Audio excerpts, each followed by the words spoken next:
Welcome to the How to Be Awesome at Your Job podcast, the show where brilliant professionals share how to sharpen the universal skills required to flourish at work. Enjoy more career fun, wins, meaning, and money with your host, Pete Makaitis. Hello, and thanks so much for joining us here for episode 414 with Gretchen Anderson. We are talking about shifting cultures, how it's done, and Gretchen comes at it with a boatload of data, research-based insights. So you'll learn, 1, the 4 elements critical to a work culture, 2, the role of the critical few in an organization, and 3, how to leverage the behavior you already have for the better. So if you want to check out the show notes, the transcript, or the links to items we've referenced, it's over at awesomeatyourjob.com/ep414. And here's Gretchen's story. Gretchen Anderson is a director of the Katzenbach Center who's been working with client teams across the globe for over 15 years. Gretchen has a doctorate in literature from Stanford University and currently lives in Baltimore, Maryland with their 2 children, Jane and Calvin. Her new book is called The Critical Few: Energize Your Company's Culture by Choosing What Really Matters. So thanks to Gretchen for spending some time with us, and thanks to our sponsors. Check them out. And big thanks to our sponsor, Acorns. Acorns makes it easy to start automatically saving and investing for your future. You don't need a lot of money or expertise to invest with Acorns. In fact, you can get started with just your spare change. Acorns recommends an expert-built portfolio that fits you and your money goals, then automatically invests your money for you. NerdWallet.com, whom I love on these sorts of matters, gives Acorns a whopping 4.7 stars and says, quote, if you want to make the most of your spare change, there's no better place to do that than Acorns. Head to acorns.com/awesome or download the Acorns app to start saving and investing for your future today. And we got a legal disclaimer here. It may not be representative of all clients. Tier 1 compensation provided. Compensation provides an incentive to positively promote Acorns. View important disclosures at acorns.com/awesome. Investing involves risk, including the loss of principal. Please consider your objectives, risk tolerance, and Acorns' fees before investing. Acorns Advisors LLC, Acorns, is an SEC-registered investment advisor. Brokerage services are provided to clients of Acorns by Acorns Securities LLC, member FINRA/SIPC. For more information, visit acorns.com. One sponsor to check out is Harvard Business Review. This brilliant magazine, published at hbr.org, is the leading destination for smart management thinking. Fun fact, HBR has been mentioned in 108 episodes of the show. That's because HBR has great stuff that comes up often. They've got explainer videos, podcasts, real-world case studies, and much more. I think of HBR each night that I put on my special orange glasses. Their article, Will Blue Light Glasses Improve Your Sleep?, revealed that those who wore them reported better sleep and a 7% improvement in work performance as compared to those who wore the sham glasses. So I cite HBR anytime anyone tells me that I look silly wearing them. Now, much of HBR's content is available for free when you sign up at their site. Subscriptions that get you unlimited content cost $10 a month.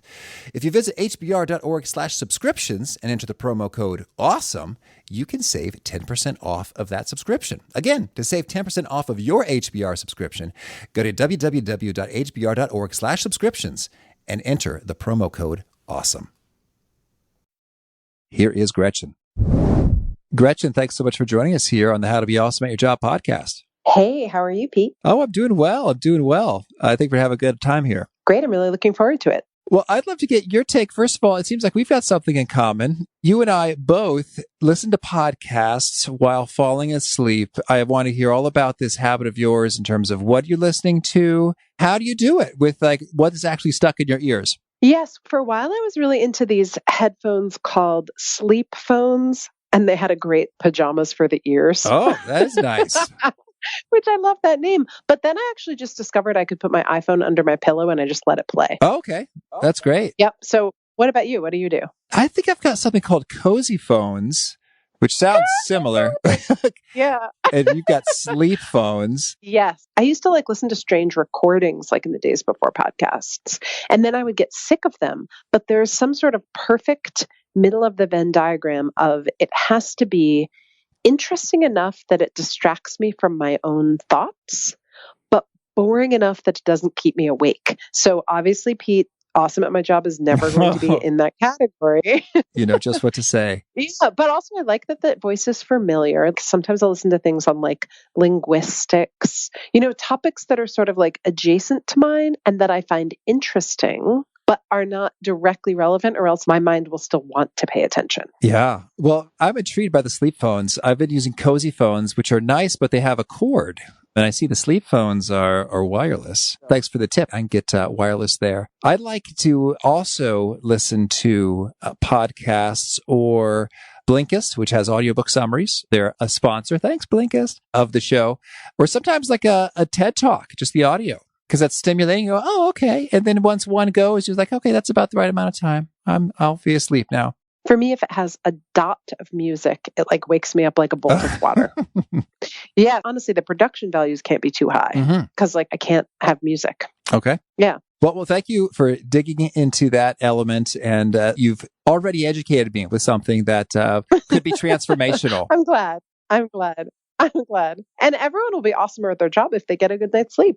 I'm right with you on there. Can you orient us a little bit? So you're a director at the Cats and Back Center, and you do a lot of work associated with company culture and simplifying that. Can you orient us to what do you do and why does that get you jazzed? Yeah, so I run a knowledge center within a large consulting firm.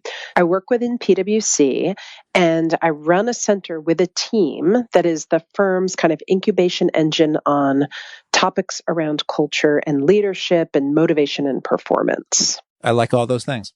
Yeah, it's really fun. So I get to we do research, we write, we have articles, we publish this book that we'll be talking about today, and we get to take this very cross-industry, cross the globe view. You know, PwC is a very, very large global firm, and we get to be part of conversations about how ideas and theories about how culture works in a business context are happening literally everywhere. So it's really fun. We get to see what's kind of universal. What's the common X factor that's going to help both a local green construction firm in Baltimore and a giant global technology firm? What's going to ring true for leaders at both of those organizations? And that's the really fun part about my job. That is interesting. Yes. You share some of your learnings in your book, The Critical Few. What's the main message of the book? So the main message of the book is that culture,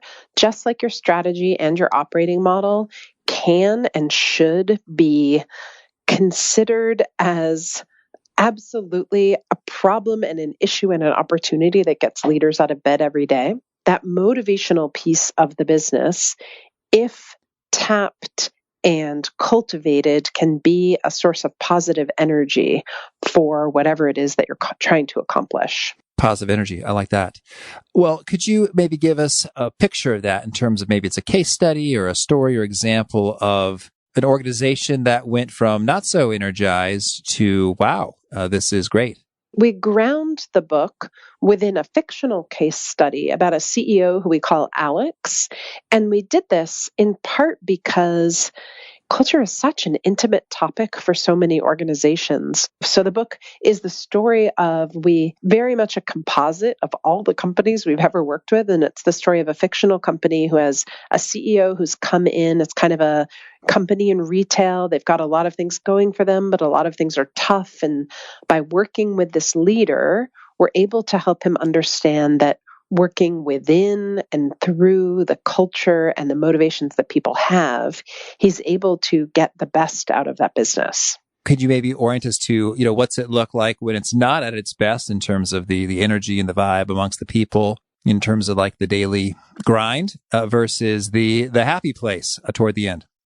Yeah. So I would say the real switch is that people within an organization, before they begin kind of an evolution on culture that's kind of purposeful and kind of critical fewish in the way that we describe in the book. At the beginning, they're thinking about culture as something that's standing in the way of getting work done in the way that they want to get work done. It's the thing that people throw their hands in the air and say, it's the culture, what are we going to do? Or I would love to get this done, or this keeps happening and it seems like it's the culture.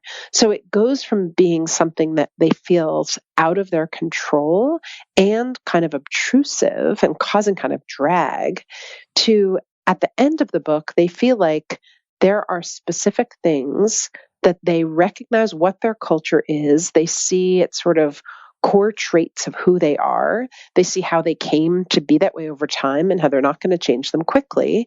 And they also understand that by being really precise about the behaviors that more people could do more of every day by being really precise and really descriptive, by motivating and rewarding when people do those few behaviors, they're able to start seeing them self-reinforce. They're able to start see them virally spreading. The book ends with a scene in a retail store where the CEO and one of his board members literally like watch a guy not knowing he's being observed, helping a customer in a way that he wouldn't before, and sort of attaching that to understanding that he's part of this new shift in the culture and the direction. When we say, hey, it's the culture and it's out of control and it's a drag, could you give us some examples of particular issues or complaints that folks would affix to that? It's the culture, it's out of control, and it's a drag. It is what it is. We hear companies talk about this all the time, and these are going to be really familiar to you and your listeners. They're going to be, we spend too much time in meetings and nothing ever gets done. They're going to be things like, we are drowning in a situation where decisions can't be made without consensus. It could be the way that things are drawn on paper. Nobody follows those processes. Everybody bends the rules. It could be all sorts of things. Okay. I'd love to hear then sort of what are the 4 critical elements that you zero in on? If I had to sketch the whole thing out for you, it sort of is the overall message of the book and of our approach is you have to be very comprehensive in how you think about what a culture is, but you also have to be willing to just start by looking at a piece of it and focusing in there. So culture is a kind of ecosystem that includes how people behave and how they feel, their emotional energy, their mindsets. It also includes specifically how they behave and show up to work together. However, you can't influence people's mental states because they're private, because I can't tell when they're changing. But what you can do is you can be very specific about behaviors. So we talk about behaviors as a point of entry. And we also say the culture of an organization as it exists today is where you need to start from. So if you were to say to me, I want to build a culture that looks like the culture of this wonderful restaurant down the street, or I want to build the culture of that technology company that everybody always talks about, I would say, you know what, Pete, the culture of your organization grew up to be that culture for a reason, and it supported the way that business has gotten done to date. So let's figure out where you start from, and then we'll figure out where you're trying to get to next. So to bring it back to those 4 elements, so that's how we talk about that first element of the theory is this idea that every organization has a critical few traits. We've all got the name of the same business on our business card, and we all show up and work here, and we're part of this ecosystem. We're going to share some family resemblance things in common. And those might be things like a relationship orientation, or they might be things like a focus on metrics, or faith in our leader, or they're a set of characteristics that if you met somebody you'd never met before, but they both worked in the same company, you're going to presume that they share. And importantly, each one of those traits is going to have ways that they're supporting you getting work done and ways that they're hurting the work that you need to get done. There's this notion that there are critical traits, and all of those traits have ways that they're helping and hurting, and you can't change them quickly. So what you might as well do is figure out how to work within them to get more of what you need.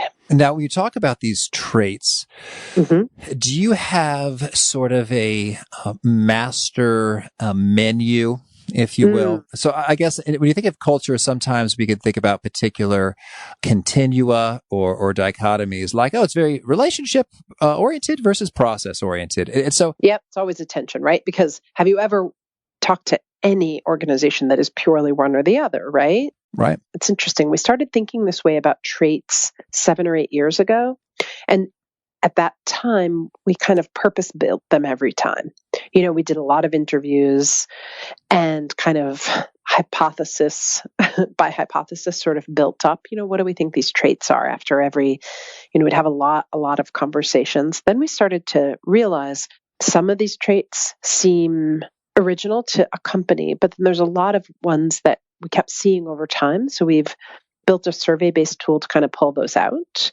And that survey-based tool is definitely on kind of a poll of like, are decisions made in this organization by consensus, or are decisions made by a single point of accountability? Do I feel I'm rewarded only for the financial metrics I deliver, or do I feel that there are a broader set of points on which I'm evaluated? Very few organizations are going to fall far to the left or fall to the right. There's definitely like a kind of spectrum quality to where organizations show up. I love it. When you get really specific that way in terms of, hey, decisions can go one way or the other and sort of somewhere along the lines. And then how you get rewarded also. Could you unpack a few more of those dimensions? Yeah, sure. So we also think about, is it very hierarchical or is it very flat? We think about, do things follow the org chart? Or is everything very loose and informal? It's those kinds of really, where are the polls? And another thing that's really cool that doing this survey over time, we also do, I mentioned we do research at the Katzenbach Center. We do longitudinally, every couple of years, we run a survey across organizations that mainly have been our clients because basically because we have their emails, right? But 2,000 people in 50 countries responded to our last survey. So we get a pretty global and kind of cross-industry perspective on how people view these kinds of things as well, right? And we asked some of those questions and then mapped them to the industries that they answered. So we're even being able to start to say, these are the kinds of traits that show up in particular industries.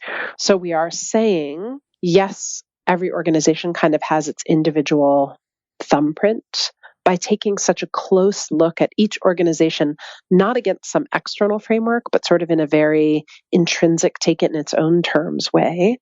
But by mapping that over time and looking across a lot of organizations, we're able to see some trends that don't mean, oh, we're measuring you against our scorecard. They're very much built on the organization's own responses. Does that make sense? You're kind of wonky like me. I can tell you're asking me very detailed questions. Well, because I think the word culture can be a little fuzzy for some. For sure. In terms, it's the way we do things around here. It's like the vibe, it's the feel, Gretchen. And so I think the more that we make it all the more precise is like, what I mean by culture is, when you make decisions, is it more like this or more like that? When people are rewarded, is it more for this or more for that? So if you have any more kind of extremes or ends of continua, I'd love to hear them.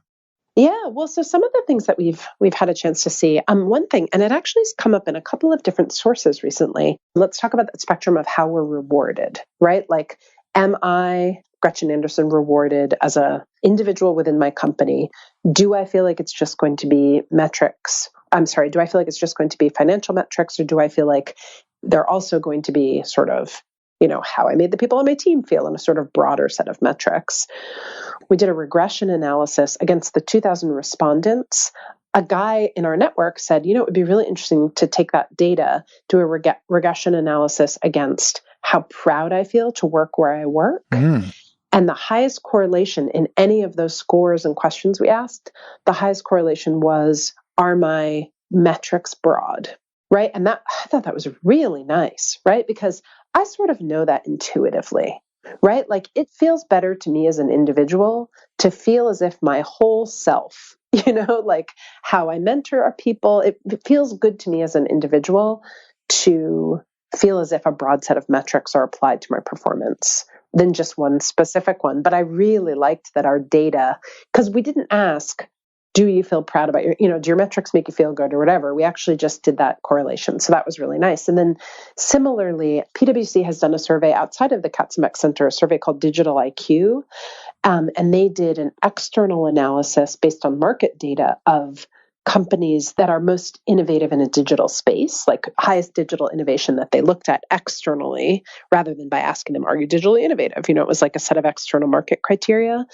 And then found that broader performance metrics tended to correlate as well to higher digital innovation. So I thought that was cool, because I try to take a point of view on culture. We try within the Katzenbach Center to say we're not saying any kind of culture is all good or all bad. And we're not saying, look, here's our scorecard of good culture. Take the survey. Uh-oh, you only got an 8. That is not what we're doing at all. We're really trying to take every organization on its own terms and encourage them. And this is very much what the book is about.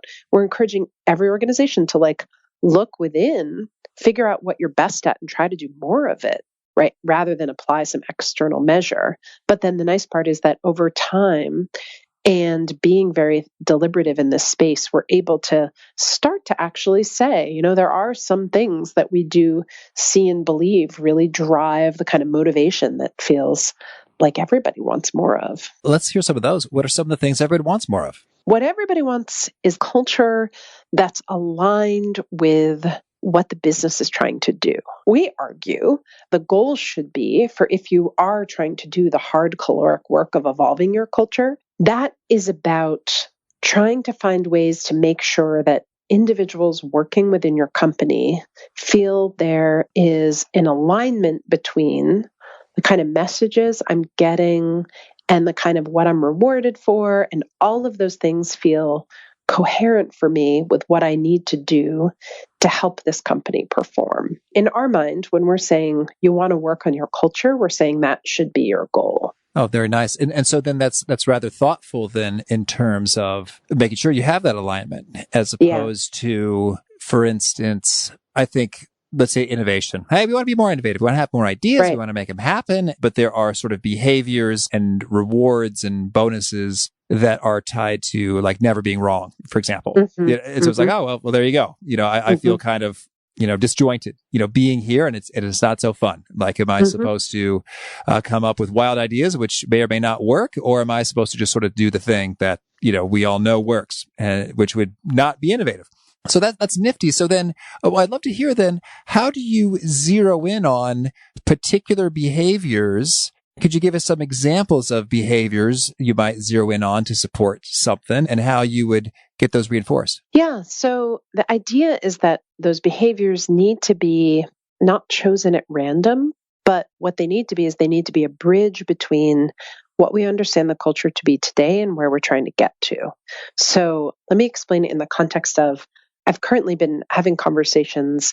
A wonderful guy reached out to me who's running a green construction firm in Baltimore. And he's very much talking about, in this world that I'm in, how do I get everybody in my office, from the back office staff to the frontline people, to be all more customer focused, even if they're not like dealing with customers every day. And we did this really fun workshop with them around, given these kind of core traits of who we are, the sort of pride in our business, this sort of attachment to our leader and his vision, and these traits of who we are, team oriented, safe and careful. What would customer service behaviors look like that would be grounded in the way we are today? That we all agree would help us kind of outperform our peers in the market on the dimension of customer service. But what might behaviors be? They talked about having, might a behavior be a dress code? Might we have a consistency of style and dress that would mark us as part of this company, that would be appealing? And we actually had a wonderful conversation about one of the core traits that had come out in this company was a real organization-wide autonomy was valued. So we had this amazing conversation about what might a behavior be of how we understand how to dress for work that would respect that autonomy trait, right? Like, we can't roll something out organization-wide and make it really sound like a heavy new policy without it being tissue rejected by an organization in which people feel like they should be able to make autonomous decisions every day. And again, none of this is magic, but what I'm trying to sketch and show was that by having these conversations in the ways that were grounded in the concepts that we talk about in the book, it kind of framed the right conversations such that they were able to talk about behaviors in a way that felt very realistic and practical and approachable and real. Gotcha. And so what are they going to do? Yeah. Well, what they also decided to do, and this is another really core part of the theory, is they are going to work with the people in the organization to figure out the right answer. They're going to work with the people in the organization. We call them the critical few people. These are the authentic, informal leaders who have a finger on the pulse of how everybody thinks and behaves there, who sort of intuitively know what the kind of emotional triggers are going to be for people. And the leader there has decided to name a couple of those authentic, informal leaders, sort of put the case to them. And again, that's to go all the way back to this overarching theory that the best that you have in your organization is already inside of it. A lot of times you need to guide an organization to understand that the answer isn't going to come from something external, but from paying attention to the voices of the people inside. Understood. As you're going about doing all of this, are there any particular tips, tricks, do's, don'ts, key things you find yourself saying frequently as you're making it happen? Yeah, absolutely. One of a big one is it's much easier to act your way into new ways of thinking than it is to think your way into new ways of acting. And that's from an author named Jerry Steinem, who wrote a book called The Power of Positive Deviance.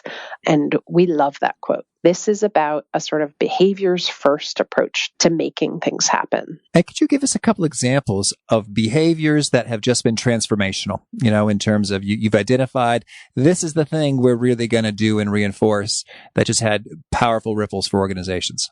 Yeah, I could, but I want to pick on that question a little bit because I think innate to this idea is that when the things I describe, there isn't a behavior that is so magical that every organization could pick it up and apply it. They're usually kind of like, it's an adjustment from like, here's what we're doing today and here's how it could happen better. So it might be walk the front line and talk to folks every day and listen to what they say.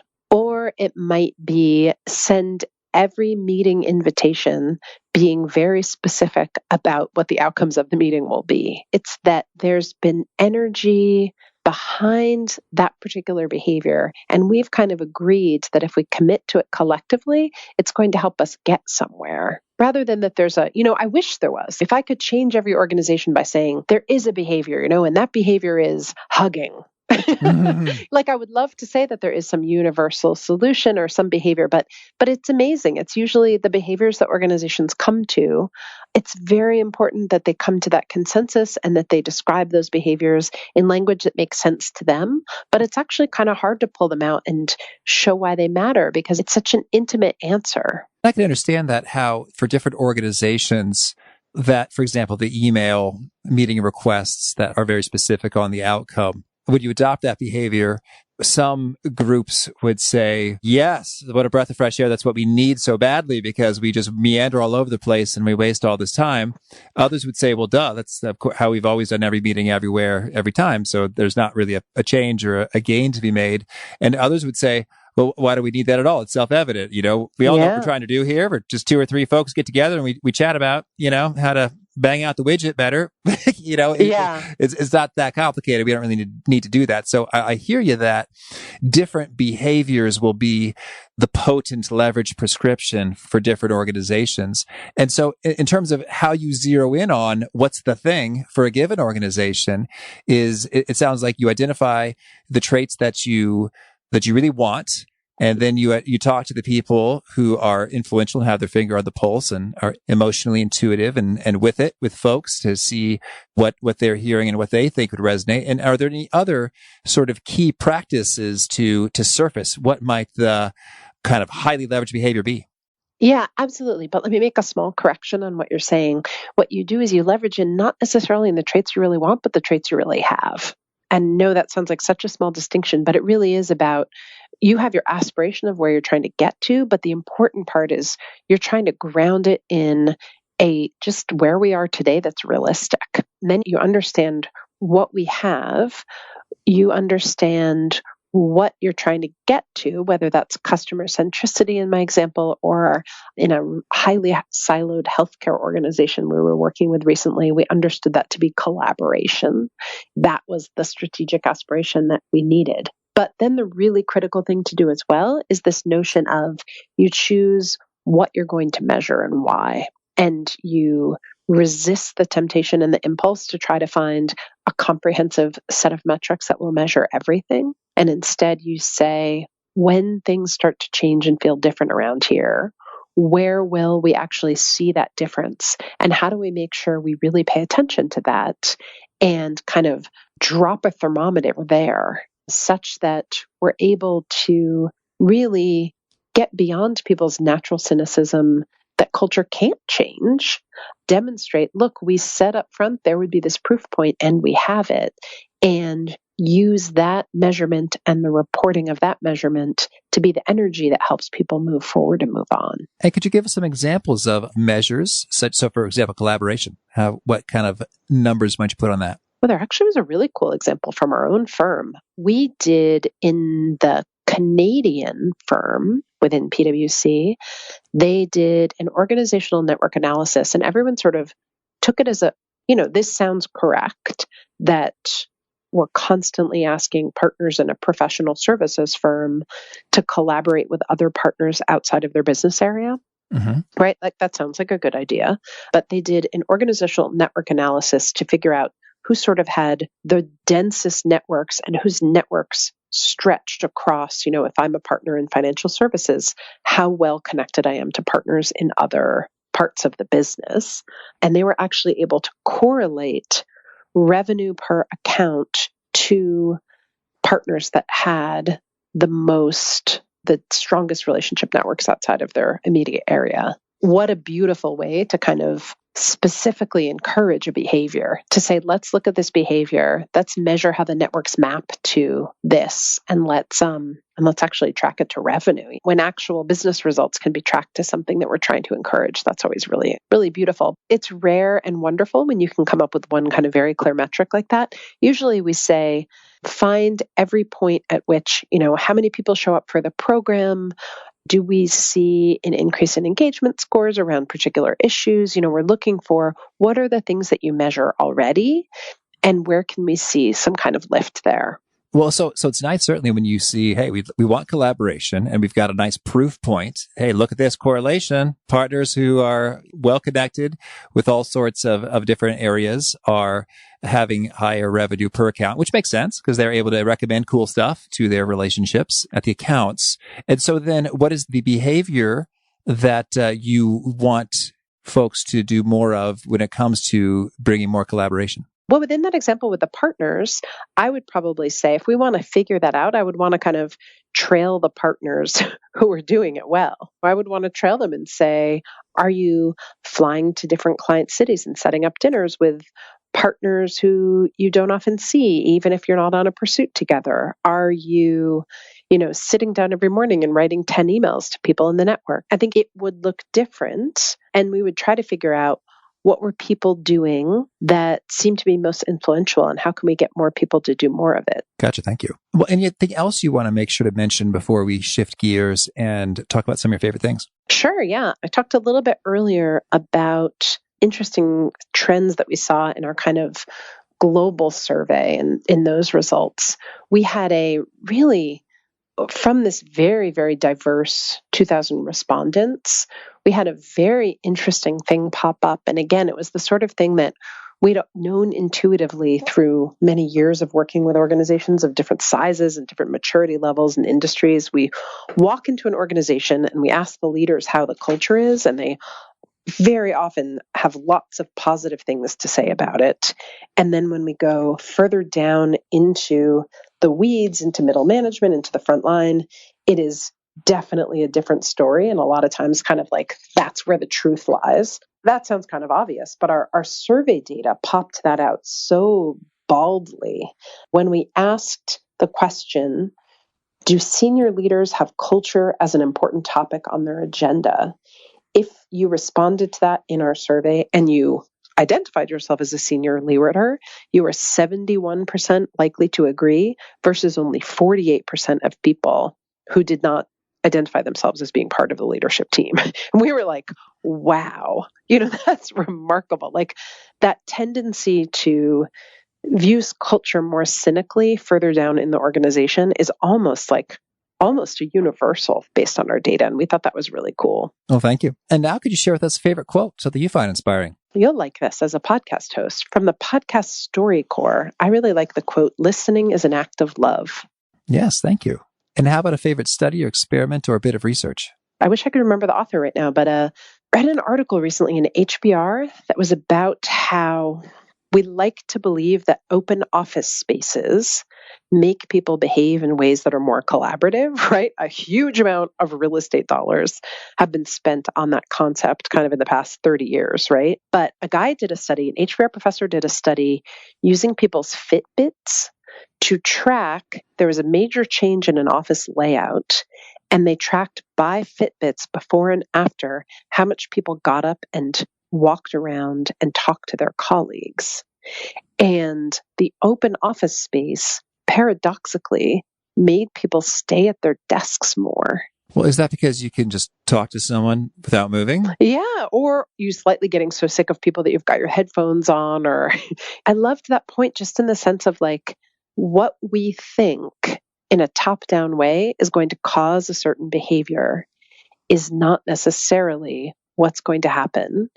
And if those leaders had interviewed everybody about like what really would drive collaboration, they might not have started with real estate. Excellent. Thank you. And how about a favorite book? I love a book called Everybody Lies. It is about Google search data.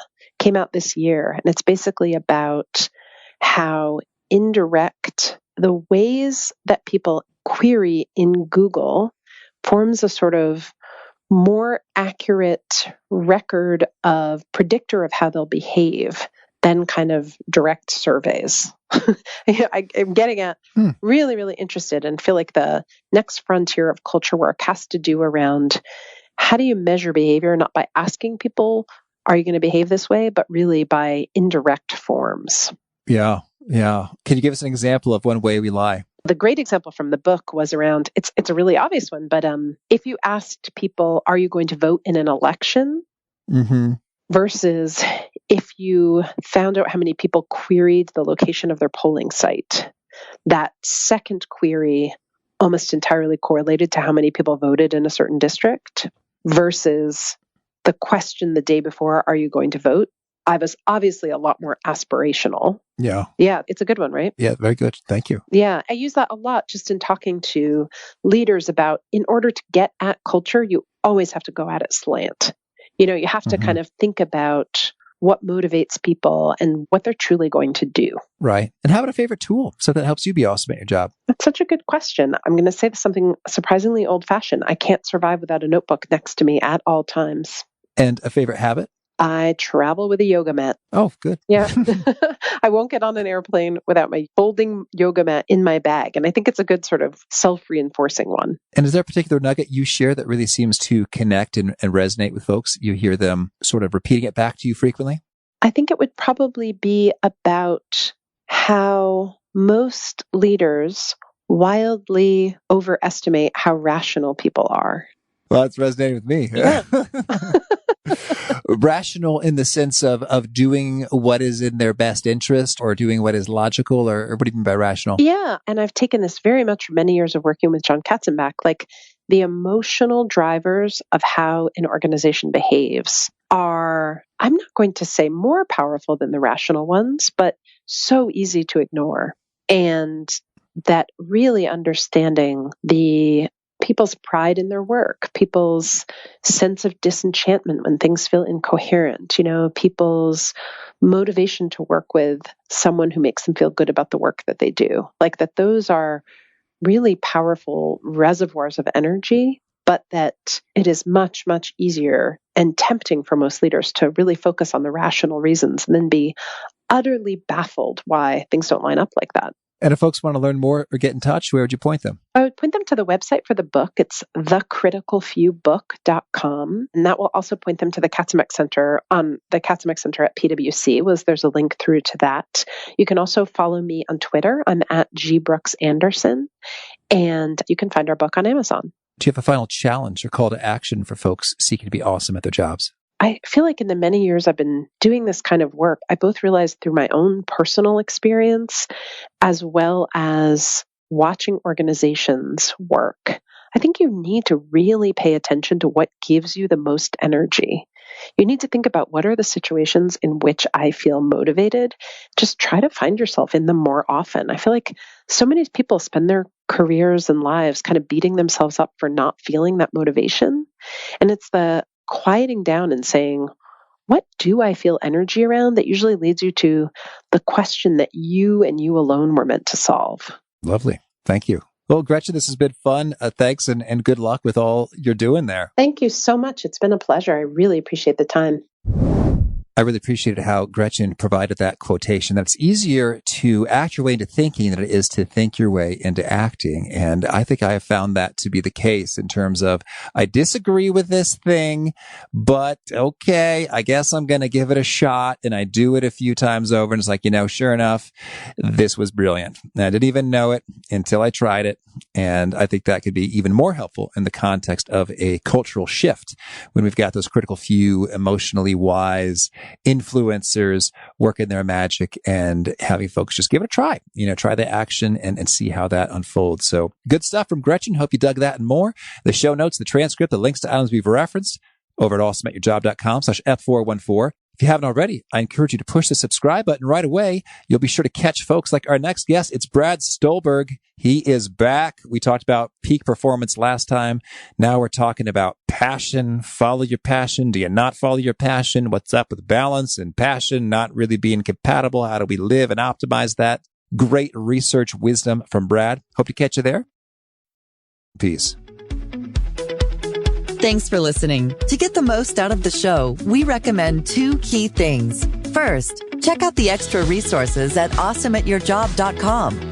You can find this episode's transcript and links, as well as the perfect episode for your situation. You can search the full text transcripts of hundreds of episodes or explore episodes tagged by topic and competency covered. Second, subscribe to the podcast and get future episodes automatically. You can subscribe by telling Siri and several other smartphones and speakers, subscribe to the How to Be Awesome at Your Job podcast, or by tapping subscribe in your podcast player of choice. If you'd like some extra help figuring out podcasts and how subscriptions work, visit awesomeatyourjob.com/subscribe for guidance. Hope to catch you on the next episode of How to Be Awesome at Your Job.